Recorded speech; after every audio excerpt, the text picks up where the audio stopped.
Salam hebat bagi Bapak dan Ibu guru yang ada di seluruh Nusantara. Saya Yohanes Tunggul Awang, Kepala Sekolah dari PAUD Betel KKH Kabupaten Sumba Timur, NTT.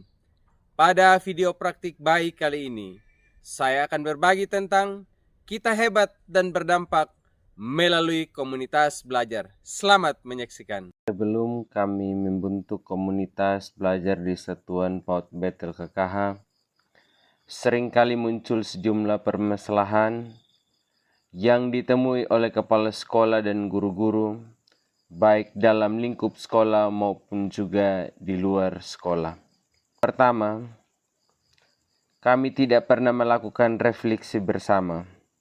Seharusnya setelah melaksanakan kegiatan belajar mengajar, guru harus mengevaluasi kembali apa yang telah dilakukan untuk mengetahui hal apa yang harus ditinggalkan dan apa yang harus ditingkatkan.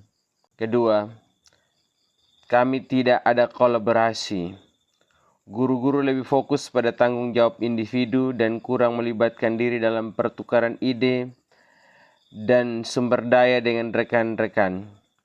Adanya egoisme yang tinggi dan menganggap rekannya lebih rendah, serta terus berupaya agar tidak tertandingi. Hal ini merupakan sikap yang seharusnya tidak pantas ada pada pribadi pendidik karena menjadi penyakit yang merusak kesatuan. Ketiga, kepala sekolah merasa sebagai yang berkuasa dan maha tahu. Sebagai pemimpin yang memegang peranan kunci maju mundurnya sebuah pendidikan, kepala sekolah harus mendapatkan dukungan dari guru-guru. Keempat, pengelolaan waktu yang kurang bijaksana. Guru-guru seringkali memiliki beban kerja yang tinggi dan waktu yang terbatas untuk berkumpul dan berpartisipasi dalam kegiatan bersama dengan rekan guru. Kelima, perbedaan pendapat terhadap perubahan menjadi hambatan bagi guru. Keenam, kegiatan yang tidak mempunyai tujuan dan target yang jelas. Tantangan, ketika tidak ada komunitas belajar di satuan, guru akhirnya menghadapi berbagai tantangan yang mempengaruhi kualitas pembelajaran dan perkembangan profesional mereka.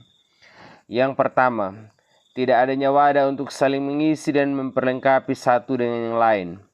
Kedua, tidak adanya keterbukaan.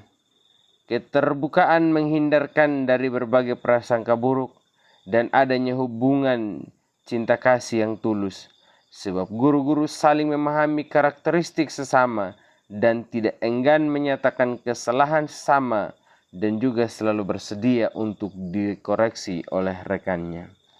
Ketiga, masing-masing individu merasa cukup dengan kompetensinya. Karena tidak adanya rekan yang menjadi penopang, maka guru-guru merasa cukup dengan kemampuan yang telah dimiliki. Keempat, pertemuan di sekolah hanya berpusat pada program. Kelima, peraturan yang dibuat justru berujung menjadi beban dan pemenuhan tuntutan. Keenam, tidak adanya dukungan dari pihak orang tua dan stakeholder lain aksi, yaitu membentuk komunitas belajar di satuan pendidikan dengan melibatkan serangkaian langkah strategis untuk memastikan keberhasilan dan keberlanjutan inisiatif tersebut. Pertama, kepala sekolah dan guru mengadakan pertemuan sosialisasi tentang materi komunitas belajar. Kedua, identifikasi tujuan dan manfaat. Ketiga, kami membuat visi misi, program, dan jadwal. Keempat, membuat struktur komunitas yang jelas dan membuat surat keputusan sebagai bukti legalitas serta membuat frekuensi pertemuan, jenis kegiatan yang akan dilakukan, sehingga dapat terukur. Refleksi. Setelah membentuk komunitas belajar, sungguh memiliki sejumlah manfaat yang signifikan dalam mendukung perkembangan profesionalisme dan kualitas pembelajaran. Yang pertama, melalui komunitas belajar, guru dapat berbagi pengalaman, pengetahuan, dan praktik terbaik mereka. Ini menciptakan lingkungan di mana guru dapat saling menginspirasi dan belajar satu sama lain, memperkaya wawasan mereka dengan metode pengajaran yang efektif. Ketika guru terlibat dalam komunitas belajar, mereka juga dapat mengakses sumber daya pendidikan yang lebih luas. Informasi terkini tentang perkembangan pendidikan, teknologi, dan strategi pengajaran dapat dengan cepat disebarluaskan melalui interaksi dalam komunitas belajar. Hal ini membantu guru tetap terinformasi dan relevan dalam menghadapi perubahan-perubahan yang terus-menerus dalam dunia pendidikan. Kedua, komunitas belajar menjadi wadah untuk refleksi dan evaluasi bersama. Ketiga, komunitas belajar menjadi wadah untuk belajar bersama. Komunitas belajar menciptakan kesempatan untuk pengembangan profesional yang berkelanjutan. 4.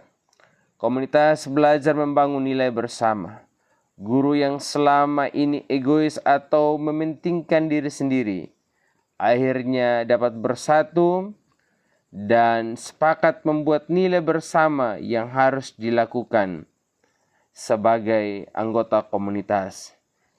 Nilai yang dibangun adalah nilai kasih, sukacita, damai sejahtera, kesabaran, kemurahan, kebaikan, kesetiaan, lemah lembut, dan mampu menguasai diri. Kelima, apapun yang dilakukan melalui proses kesepakatan dan keputusan bersama.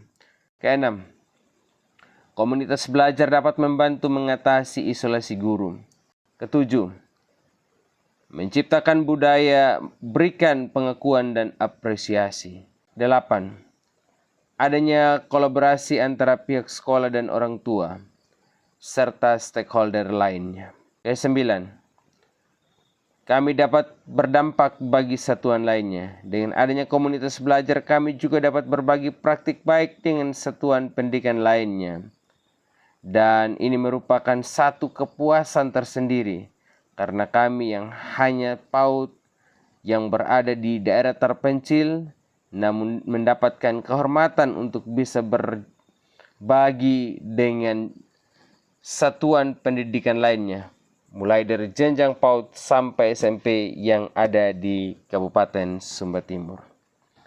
Komunitas belajar di lembaga kami menjadi wadah untuk kami saling membangun, menginspirasi demi kemajuan bersama. Dan kami mendorong Bapak dan Ibu untuk segera membentuk komunitas belajar. Demikianlah praktik baik yang dapat saya bagikan. Semoga dapat menjadi inspirasi dan motivasi bagi Bapak dan Ibu. Sampai jumpa pada video berikut.